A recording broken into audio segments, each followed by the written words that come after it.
part of the reason why Satan rebelled is captured in the book of Isaiah chapter 14 verse 12 to 14. The angel Lucifer was the cherub that was in charge of the mineral earth.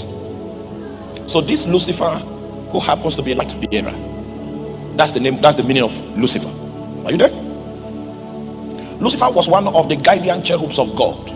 If you come into the Holy of Holies, you will notice that there are two cherubims that protect the glory of God, this way and this way, and Lucifer happens to be one of them. So apart from the fact that Lucifer had a jurisdiction where he governed, and the fact that he was a governing cherub is revealed in what Isaiah said in the book of Isaiah chapter 12. How art thou fallen from heaven, O Lucifer, son of the morning? How art thou cast down to the ground, which didst weaken the nations? For thou hast said in thy heart, I will ascend into heaven. I will exalt my throne above the stars of God. You see, Lucifer was a throned cherubim. He was not just a normal cherubim, he had a throne. And every time you see a functionary in the kingdom of God that is enthroned, it means that functionary is anointed. So and that's why he's called the anointed cherub. I know you don't understand what I'm saying, but I will explain. Have you read the book of Psalms 110 before? How many of you have read it? Do you still remember it? The Lord said unto my Lord, sit down at my right hand. Okay, so you have read it. So let me explain it to you. Because whenever we talk about throne, I will exalt my throne above the stars of God. It means that this Lucifer had an area that he exercised administrative dominion over. He was not just a normal cherubim. Yes, he was one of the guardian cherubs, but the Bible called him an anointed cherub.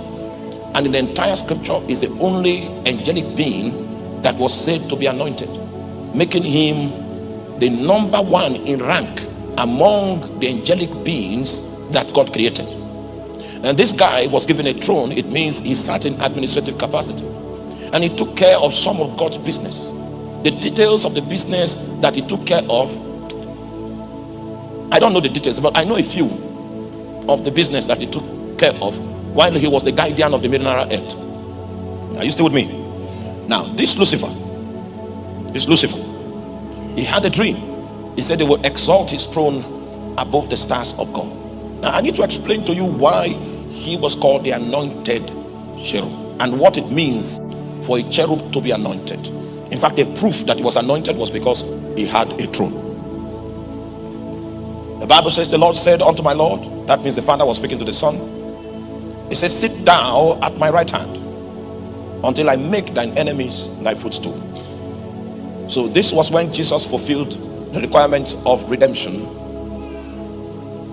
He satisfied the claims of divine justice, and he came back into the heavenlies. Upon arriving in the heavenlies, the Father began to speak to him and to assign him to an administrative capacity.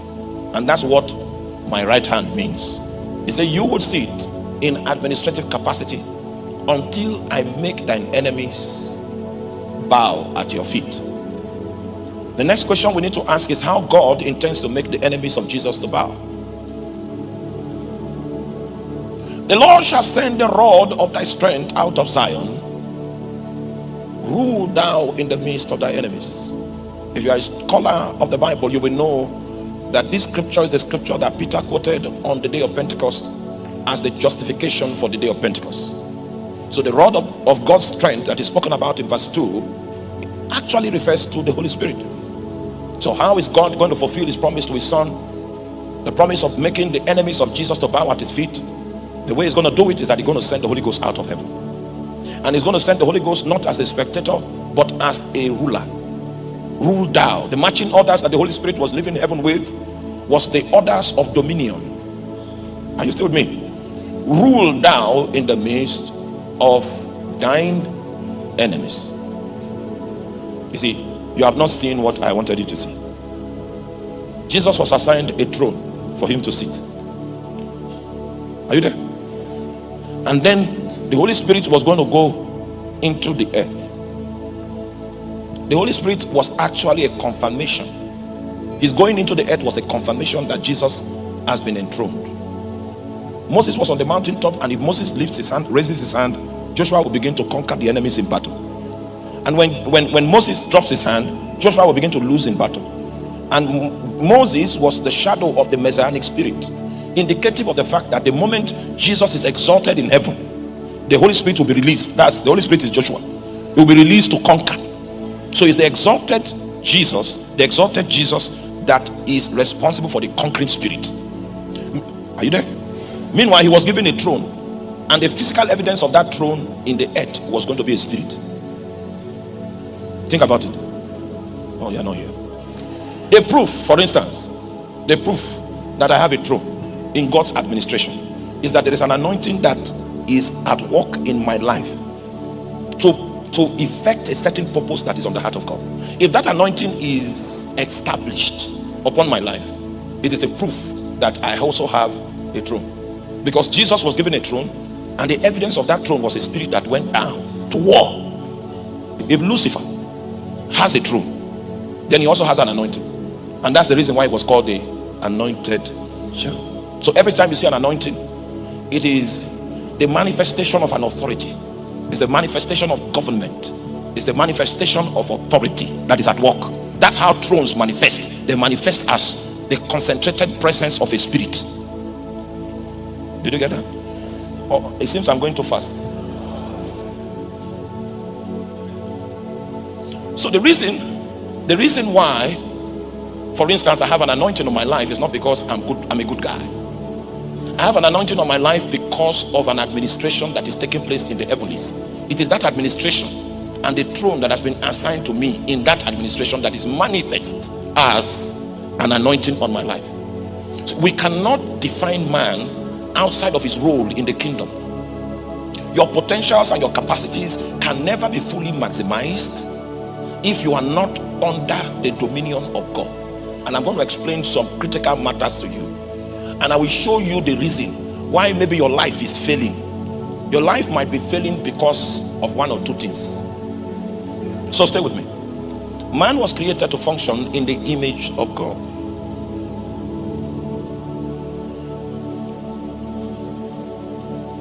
Image of God. First of all, I will use an elementary definition for image before we move into the definition of the image of God in the New Testament. How many of you have ever seen a glove before? Hand glove. A hand glove is in the image of a hand. And the reason for which it was manufactured was that it was intended to play host to a hand. So you are created in the image of God because you were created with a capacity to contact God, to contain God, and to express God. So the image of God has these three connotations. Even if an unbeliever comes here and will begin to worship, he has the capacity to contact God. He will experience the same presence you experience because he can contact God. It is because he can contact God that he can be saved in the first place. The reason why he can contact God is because he's created in the image of God. But the purpose for which you contact God is so that you can contain him. And the purpose for which you contain God is so that you can express him. So you have the capacity to contact him. You have the capacity to contain him. You have the capacity to express him. And every time you take the understanding of man outside of that context, you have created a major flaw. The context in which we can define man is the context of the kingdom of God. Because the idea that God had in mind was that man was going to be a creature that was going to be a kingdom agent that will be operating with delegated authority. He will be made a partaker of the divine nature in order for him to represent God and establish the government of God in the earth. Outside of the kingdom, there is no definition for man. He's a rolling stone without objective and purpose. And whenever a potential loses touch with purpose, he finds affinity with the devil. Because of your strategic nature as a key person in the establishment and the extension of the dominion of God into the earth, whether you pray or not, you're already a target for the devil. Just because you are man, you are a target. And I'm going to explain why, if you give me just a moment. And man was created to operate by delegated authority. Do you know the meaning of that? Delegated authority. It means that there is only one authority. And the description of God within the landscape of his administration is that he is the only valid authority. Now that's what the Bible says. Are you with me? Now let me give you a scripture quickly. Wow, we have a lot of scriptures on that matter, and it's even difficult for me to pick which one is more strategic in bringing out the fact that in the layout of authority, there is only one authority that exists in the entire universe. The Bible says that the powers that be, and that scripture was talking about political leadership. It said the powers that be are of God. It means that God is the one that is behind political leadership in the physical terrain. Are you there?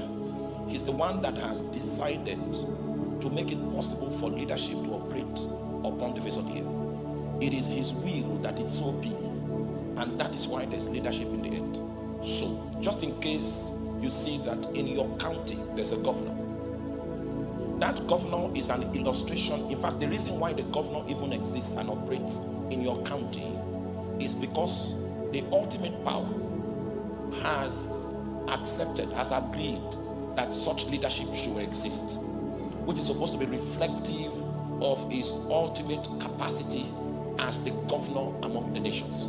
So in the true structure of authority, there is only one authority, and that authority happens to be God. Every other authority you see in the realm of the earth is delegated. It is God that permitted that authority to exist. That is the reason why that authority is in force. That authority is an illustration of the ultimate authority. It means that there is no throne that exists in the earth that is as high as the throne that God himself sits upon. It was in that his place as the chieftain that he conceived in his heart a vision of making a creature that was in keeping with his image and his likeness. And if such a creature manifests upon the face of the earth, this creature is going to have dominion. Now, are you there with me? So the word dominion in this scripture is radar in the Hebrew. Radar means, if we look at all the technicalities that are associated with the word,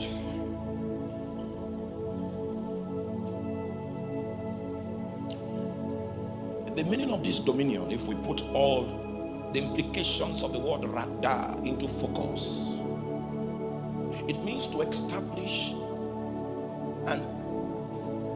a government, to establish a country.